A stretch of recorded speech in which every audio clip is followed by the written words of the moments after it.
Agradecemos que estén aquí Andrea Viso y Pablo Montaña, le agradecemos a ambos, pero lógicamente la situación de Carlín en primer término genera dudas del orden médico, por eso también invitamos al doctor Luciano Sposato, médico neurólogo.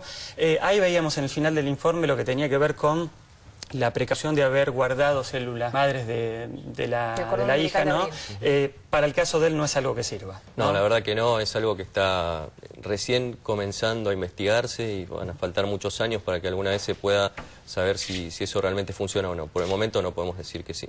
Bien, primera duda. Mucha gente le sorprendió que él, habiendo tenido hace 11 años un episodio y bastante importante, que se pueda repetir. Que alguien que sufrió una ACV, un accidente cerebrovascular, puede tener más de uno, puede tener muchos.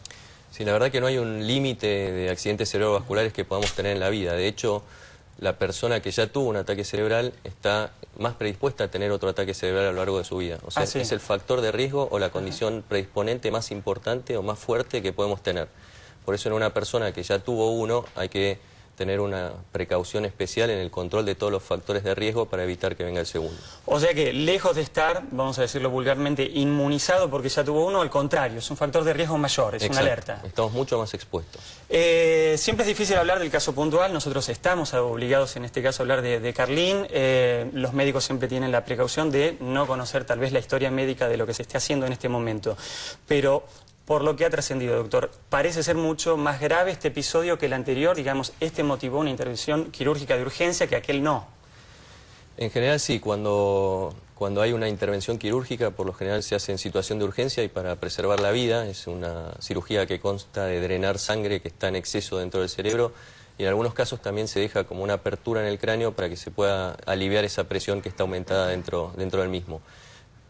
Por eso sí, podremos decir que en casos en que se requiere una cirugía es una medida que se toma como en situación extrema. O sea lo cual habla de la seriedad y la gravedad del caso, ¿no? Del cuadro que está atravesando Carlos Calvo en este momento. Sin embargo, es importante aclarar que cada paciente es un mundo aparte, es una situación totalmente distinta a cualquier otro paciente. Y para decir qué pronóstico tiene alguien hay que dejar pasar mucho tiempo, hay que hacer mucha rehabilitación y hay que trabajar mucho. Y de esa forma sí se puede establecer un pronóstico. Algo que le escuché decir a los compañeros, que obviamente son actores, son amigos, no sé con qué fundamento médico, es que esta vez al parecer había atacado el hemisferio contrario, ¿no? La vez anterior aparentemente era el hemisferio derecho y esta vez fue el hemisferio izquierdo. ¿Eso es peor? ¿Da lo mismo? En general, las funciones neurológicas son bastante similares en un hemisferio y en otro, con la diferencia tal vez más importante de que en el hemisferio izquierdo está el área del lenguaje, que nos permite, por ejemplo, expresar lo que yo estoy pensando ahora. Eso es gracias a mi hemisferio izquierdo. Entender las preguntas que me están haciendo también es gracias al hemisferio izquierdo. O sea que la gran diferencia está en el habla, en la capacidad para hablar y para entender lo que nos están diciendo, que a veces se puede confundir con una confusión. O sea que hay que ser cautos, hay que esperar, pero puede llegar a estar afectada la parte del habla, en el caso de Carlos Calvo, porque en este caso afectó ese hemisferio, el izquierdo. Sí, en cualquier persona que tiene una lesión del hemisferio y además, en el caso de él que ya arrastraba una situación que era visible, ¿no? Digamos, el público lo podía apreciar, mucho más tal vez en este último tiempo, que él tenía una suerte de hemiplegia, comprometidas un brazo, una pierna. ¿Ahora puede afectarle el otro? Sí, porque digamos que el lado derecho, la motricidad del lado derecho está comandada por el hemisferio izquierdo también. Entonces podría llegar a agregarse, habría que ver exactamente la localización que tuvo la lesión, pero en general una lesión del hemisferio izquierdo produce una debilidad en el hemicuerpo derecho, en la cara, en el brazo o en la pierna. Bueno, a todas luces un panorama complicado.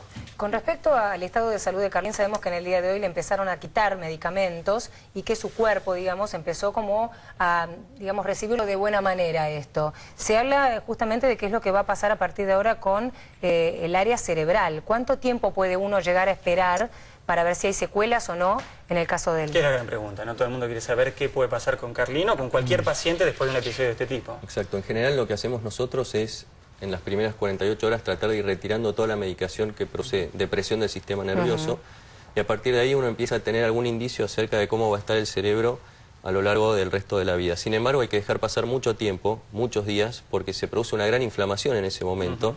Esa inflamación se tiene que ir absorbiendo y después a las 2 semanas o las 3 semanas uno recién está en condiciones de establecer más o menos cuál va a ser el verdadero problema. ¿Tiene algo que ver el estrés o la exigencia del trabajo con esto que le pasó puntualmente o no? Hasta hace muy poco tiempo se pensaba que el estrés era solo un factor de riesgo para el corazón. Ahora, hace muy poco se publicó un gran estudio de investigación que demuestra que el estrés también es un factor de riesgo para el ataque cerebral. Claro, porque justo coincide con el día del estreno en Mar del Plata, ¿no? O sea, es una coincidencia, exigencia importante el estrés del día del estreno. Para que todos entendamos, en términos por ahí más vulgares que médicos, la importancia de la operación a la que se hubo que operarlo, intervenirlo de urgencia.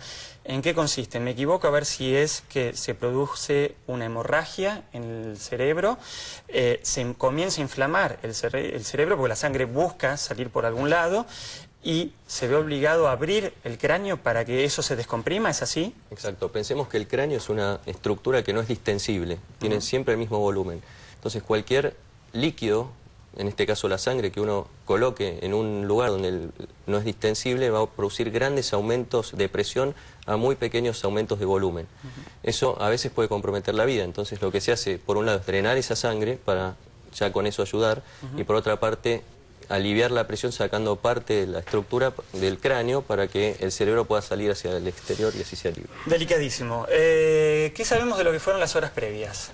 Bueno, principalmente él había llegado, bueno, el miércoles se hizo una cena en la Costanera para presentarle a toda la prensa acá en Buenos Aires. El jueves...